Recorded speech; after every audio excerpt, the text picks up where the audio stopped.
Hi. So in this video, I'll go over the trade paperback copies that I have.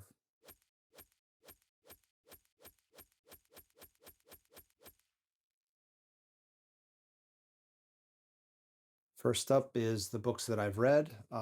This one here is World War Z by Max Brooks. Pretty famous book, really good book. So if you get a chance, read that. Then we have the Book of Jerrig by Stephen Brust.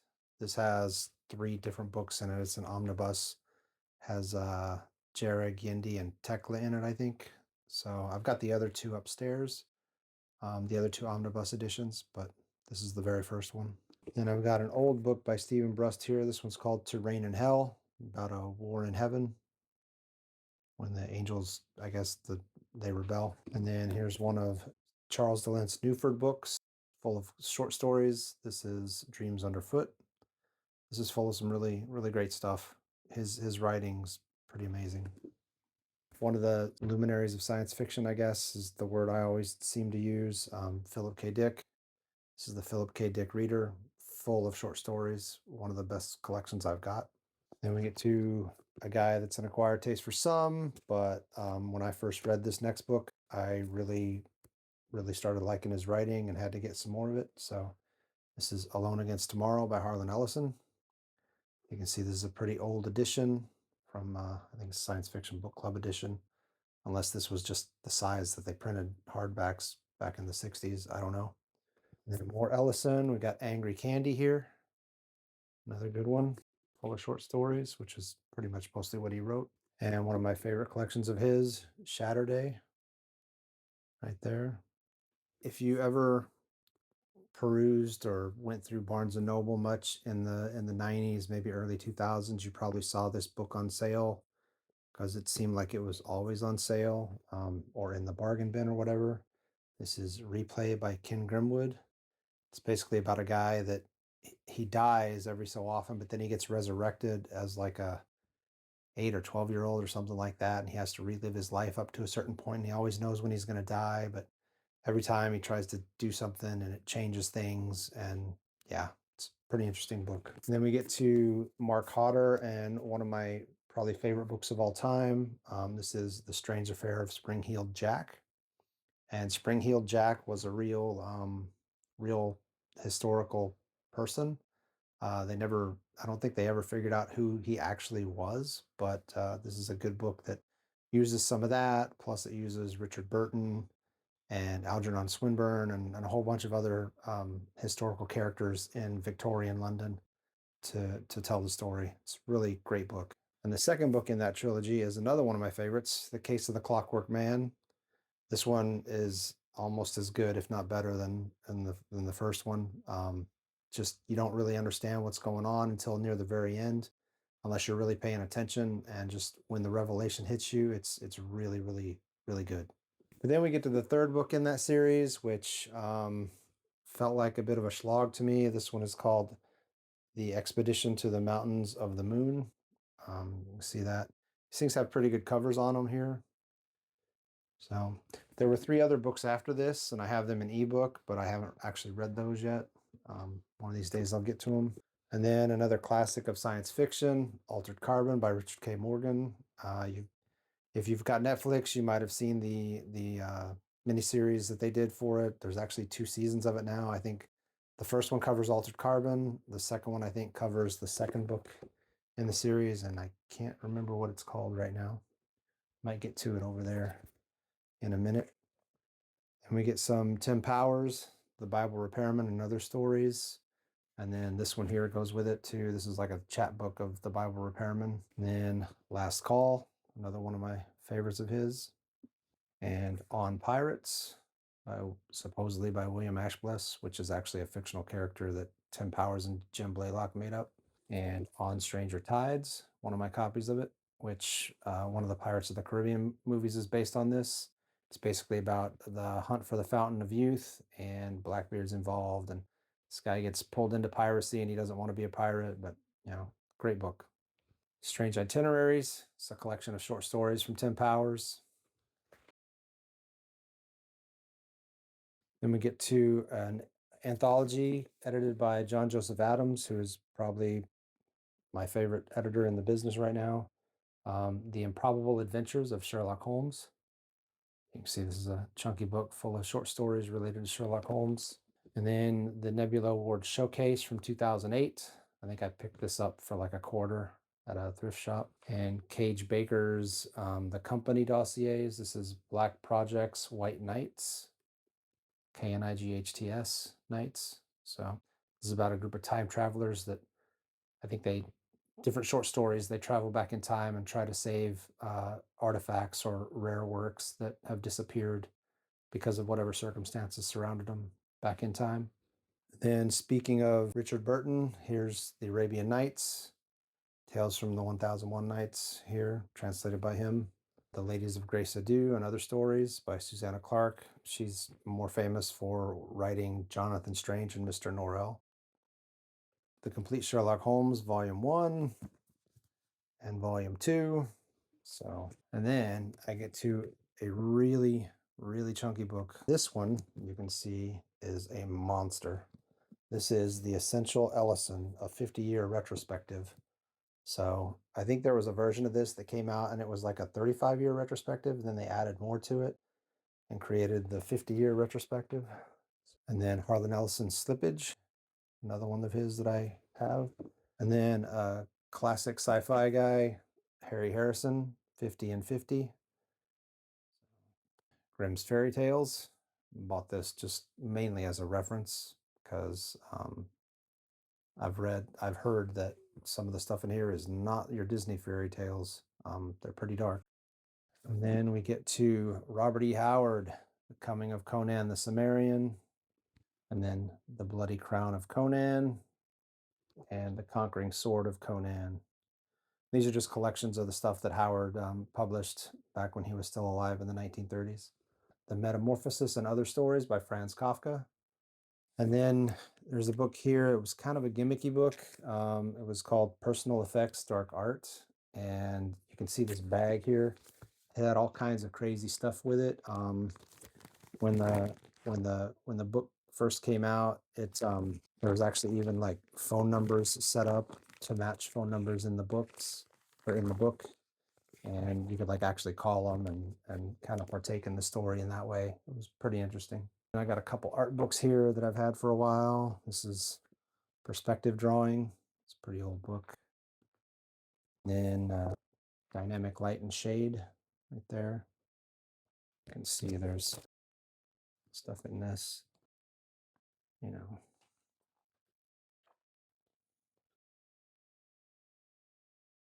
So that's that for the first shelf of trade paperbacks that I have. So on the second shelf, we've got The Collected Stories of Richard Matheson, Volume 1, Volume 2, and Volume 3. So all the short stories that he wrote. Then we get into some Warhammer 40K, which I'm not a Warhammer gamer. I don't know that much about it, but Dan Abnett's a pretty good writer. So this right here is the Gaunt's Ghost Omnibus, The Founding. And we have another one, The Saint. There's another one, The Lost. I think that's all of them that he did, but I'm not positive. So don't quote me on that. Then we get to some fantasy Warhammer stuff. And this is The Chronicles of Malice Darkblade. Again, Dan Abnett and Mike Lee on this one. And Malice Darkblade, Book 2, Volume 2. One more, and this is Ravenor Omnibus by Dan Abnett. Here is the 5th book in the Hitchhiker's Guide to the Galaxy, Mostly Harmless, and The Salmon of Doubt. I don't know if this is, I think this is just like a biography of Douglas Adams, I'm not sure. Or maybe the story of how he wrote the books. Then Margaret Atwood, The Blind Assassin here. So I think I got this for like 50 cents at a thrift store. And The Wind-Up Girl by Paolo Bacigalupi with a really great cover. Really like that one. And Mr. Be Gone by Clive Barker. Again, I was a big Clive Barker fan a long time ago, and I still buy his books when they come out. Here's Shadows in Eden by Clive Barker. This is full of different interviews and small snippets of things and stuff like that with Clive Barker in it.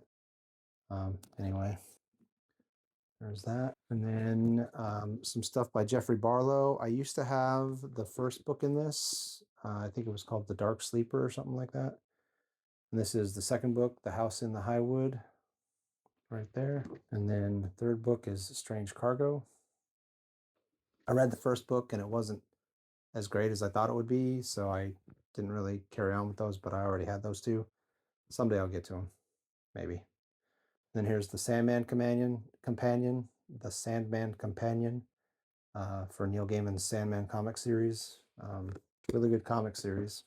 The Black-Eyed Blonde by Benjamin Black.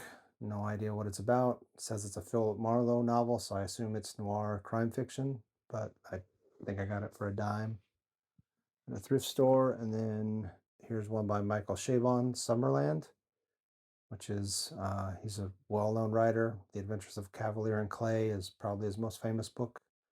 He also wrote one that's the Yiddish Policeman's Union or something like that. He's written a lot of stuff, so he's a good writer. And as I mentioned earlier, Susanna Clarke, Jonathan Strange, and Mr. Norrell, right there. Stonehenge by Bernard Cornwell, well-known historical fiction writer. A book that everybody either seems to love or hate. House of Leaves by Mark Z. Danielewski. I read about 50 pages of this and had a hard time continuing on, but one of these days, maybe I'll get through it and figure out whether I'm one that loves it or hates it. Here's Dante's Inferno. More Charles Dellent, The Little Country. The Onion Girl. And Trader. And that's it for the second shelf of trade paperbacks. Now for this third shelf, we get to something by Umberto Eco, The Mysterious Flame of Queen Loana. So this book's, I think I picked it up mainly because it has some illustrations in it. I, Robot illustrated screenplay that Harlan Ellison wrote. So it was never made into a movie. Instead, they made that Will Smith one. I don't know where that script came from. Then we get to some James Ellroy. Here's The Big Nowhere. I think it's some crime stuff. And then we get to the Underworld USA trilogy. This one starts with American Tabloid, right there. The Cold 6000 is book 2. Blood's a Rover is book 3. I read American Tabloid right after I first bought it, and the writing style in that book is really, he uses really short and choppy sentences. It's hard to get used to, but once you give it about 20 pages or so, it becomes a pretty interesting story with the stuff he's doing. It's all about, I think it covers like some JFK stuff in the 60s, some Bay of Pigs stuff, a lot of other things that I may or may not have been totally aware of historically, but it's an interesting book. And then the other two, I think, move on from there and use some of the same characters. Then we get to the Riverworld saga by Philip Jose Farmer. Here's To Your Scattered Bodies Go, The Fabulous Riverboat, The Dark Design, right there. See Einstein there in the front there. And then The Magic Labyrinth, right there. And finally, The Gods of Riverworld. And then a classic by Pat Frank, Alas Babylon. I think this is about the survivors or the lead up to a nuclear war. Not sure. Got a couple of old Doc Savage reprints here. This is Doc Savage, The Magi. Doc Savage. I don't know what else this is. It's just Doc Savage there. So I think they're just reprints of old Pulp Fiction stuff. And then Elizabeth George, we've got a chunky biography here, The Memoirs of Cleopatra. And then some William Gibson, All Tomorrow's Parties, right there. Some children's books. Here we have The Wind and the Willows by Kenneth Grahame. And then The Willows in Winter by William Horwood, which is a sequel to The Wind and the Willows. The Willows and Beyond, again, William Horwood. And finally, Toad Triumphant. There's those Wind in the Willows books. Simon R. Green, Shadows Fall, and this great Donato Giancola cover. You can see the back of it there. I actually use this as the background for my screensaver on my phone. The Element Encyclopedia of Secret Societies. I think I just bought this as a reference in case I ever decide to write some crazy conspiracy theory sci-fi plot into a novel or short story. Here's one my wife got. This is The Constant Princess by Philippa Gregory. She was really into British history for a while, especially the Henry VIII stuff. She really likes that stuff. Here's The Codex by Lev Grossman. It's a book he wrote before he was famous for The Magicians, I think. Robert Harris's Imperium. Beowulf, classic. Slave of My Thirst. This is actually the second book with the same vampire character. I think the first one was called Lord of the Dead. I read it years ago, and I think it was kind of boring. Was it called Lord of the Dead? Yeah, Lord of the Dead was the first book. This is the second book, and I didn't carry on after I read the first one because it was kind of a slog. Then we got Isabel by Guy Gavriel Kay. Haven't read anything by him. Who Can Save Us Now book here. It's just a bunch of short snippet stories. And then I get to a series that a lot of people have read. It's a religious thing. I'm not super religious, but I find the story somewhat interesting. I read another series based on Revelations that was called the Christ Clone Trilogy by James Bo Sr. It was very interesting. And then this is, you probably guessed by now, but this is the Left Behind series by Tim LaHaye and Jerry Jenkins. So that's Left Behind. And then Tribulation Force, Nikolai, and Soul Harvest, and Apollyon. I don't know if you can read those or not. And then Assassins. And then something that sits on top of all that stuff is this thing that my friend gave me. He works in Hollywood, and he met Quentin Tarantino once and was able to get this for me. It's a Pulp Fiction script signed by Quentin Tarantino. So pretty cool. Anyway, that's it for that shelf. Moving on with Left Behind, you got The Indwelling, The Mark, and Desecration, The Remnant, Armageddon, and then finally Glorious Appearing. So it's the whole Left Behind series as far as I know. And there's this, I think it's actually nonfiction. This is Revelation Unveiled by the same guys, Tim LaHaye. We got some Ross MacDonald here. A friend of mine gave this to me because he didn't want it anymore. He's a big crime fiction writer. This is The Archer Files. I think it's all short fiction.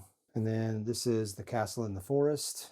And this is a fictional story about Hitler's lineage, and it does this whole thing. It's interesting, but it's very convoluted at times, and it felt like I needed a chart to figure out exactly what all the connections were after about 80 to 100 pages of this thing. And then The Naked and the Dead, right there. Also Norman Mailer. And a book that everybody always talks about being on their top 50 lists or whatever, 100 Years of Solitude.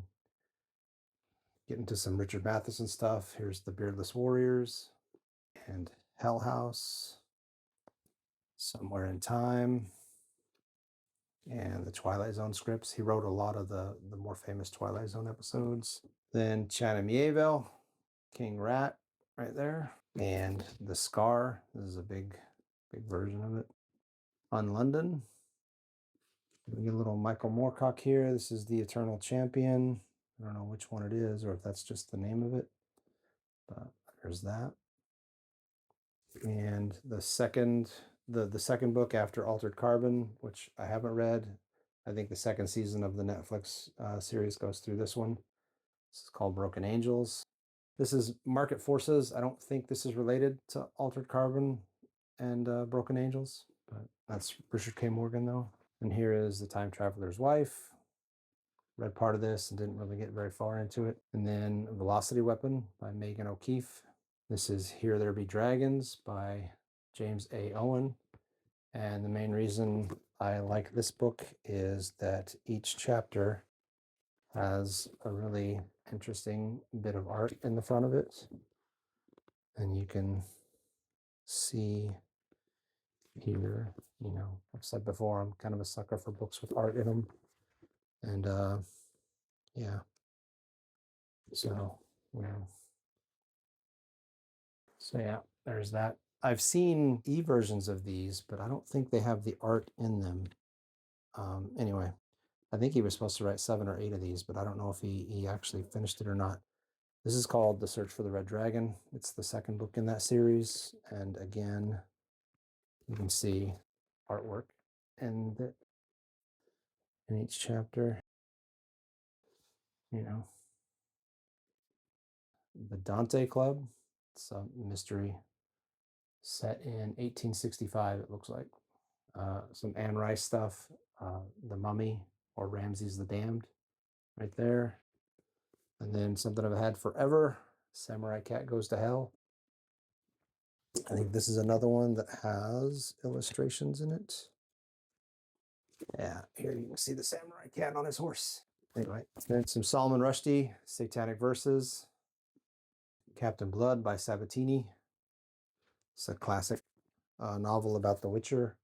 This is Baptism of Fire. I guess this is book 3. Some other books here that kind of sit on top of that other stuff. Characters, Emotion, and Viewpoint by Nancy Kress. It's a really good book about writing. And then The Curious Case of the Misplaced Modifier. Good for helping you edit. What If? Writing exercises for fiction writers. And then Richard Matheson. This was made into a movie a long time ago. The Incredible Shrinking Man. I've started reading this a while back and I'm only on page 82, but the main character is kind of insufferable, but at the same time, considering this was written like in the 50s or early 60s, it's really kind of excusable, I guess. It's a story of its time is what I'm saying, or the character is a character of his time. Then here's Bill Bryson, Notes from a Small Island. I don't know if this is one of his better books or one of his worst books, but I've read about half of it and it's got a couple moments that were funny, but I haven't really liked much of it so far. I'm reading it very slowly, just a little bit at a time. It's been months since I picked it up. And then here's the book from, God, probably the 90s. This is called Storming Intrepid. It's basically about Russians taking over a space station or a space shuttle or something. I found this in a kiosk in Sweden. Some of the towns have little kiosks where people put their books that they don't want anymore, and then you can go and just leave a book or take a book, you know, and it's a good way to get rid of some of your books and, you know, hope that other people find them and enjoy them. So that's it for that shelf. And another Witcher book I got, number 4. This is The Tower of Swallows, right there. Then we get to Ekaterina Sadia, Heart of Iron. Then I have a whole bunch of No Fear Shakespeare, which basically is Shakespeare on one side of the page and then plain English on the other. So I don't know enough about the language to read it any other way. I'm not good at interpreting what Shakespeare's saying. So this is Othello, and then The Tempest, and Macbeth, Hamlet, Twelfth Night, and finally A Midsummer Night's Dream. I saw a Theater in the Park presentation of this in Golden Gate Park way back when I was like 20, 21. It was really fantastic. And then here's Robert Silverberg's Phases of the Moon. It's a short story collection of his work. And then this is Science Fiction 101, where he shows some work and then talks about what makes them work, science fiction story-wise. And a couple of Dan Simmons here, Worlds Enough in Time. I think there's like 5 novella length stories in this. And then Song of Cali. Farscape is my all-time favorite science fiction TV show. And these are the illustrated companions. This is season 1. Season 2. See Scorpio there, Scorpius. Season 3. Or Ben Crowder and Claudia Black there. and then season 4. Then a little Cordwainer Smith. This is Norstrilia. Some Richard Stark. This is a Parker novel. This is called Backflash. This is another one that my friend that reads mysteries gave me. And Treasure Island by Robert Louis Stevenson, right there. We get to The Amulet of Samarkand by Jonathan Stroud. It's a pretty interesting book, pretty good book for younger readers and adults alike. And here is The Golem's Eye, which is book 2. Book 3, Ptolemy's Gate, right there. See how reflective the covers are by the rainbow that you're seeing there. The Dead Guy interviews, basically some made up interviews with historical dead guys, some famous warriors and politicians and scientists and stuff like that. Lawrence Watt Evans, The Misenchanted Sword, right there. City of Saints and Madmen by Jeff Vandermeer. Another Ross Thomas here, Ah, Treachery. Another mystery book that my friend gave me.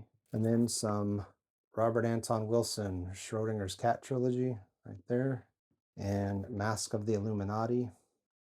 I read the Illuminatus trilogy a long time ago, and I think either I was too young or just didn't know enough about historical events or politics or whatever to really understand it. It just all seemed kind of weird to me. There was some interesting stuff in it, some cool stuff, but it was just kind of out there. Then we get Herman Wouk's The Winds of War, and to complete the set, War and Remembrance. Big chunky books about World War II that were made into miniseries on TV that were pretty popular, if I remember right. Then we have Carlos Ruiz Zafón, Shadow of the Wind, and The Angel's Game with this fold-out thing there. And then finally, on that last shelf, the last book, The Great Book of Amber, which is a chunky giant, Roger Zelazny. So anyway, that's all the trade paperbacks that I've got over there on another shelf that you never see in my background because it's full of other junk that looks terrible. So anyway, that's all those books. Hopefully you've seen something here that, you know, jogged your memory about things you've read in the past, stuff that you liked, maybe stuff that you didn't. If you want to leave some comments down below about stuff that I've shown you, you know, please do so. And bye for now.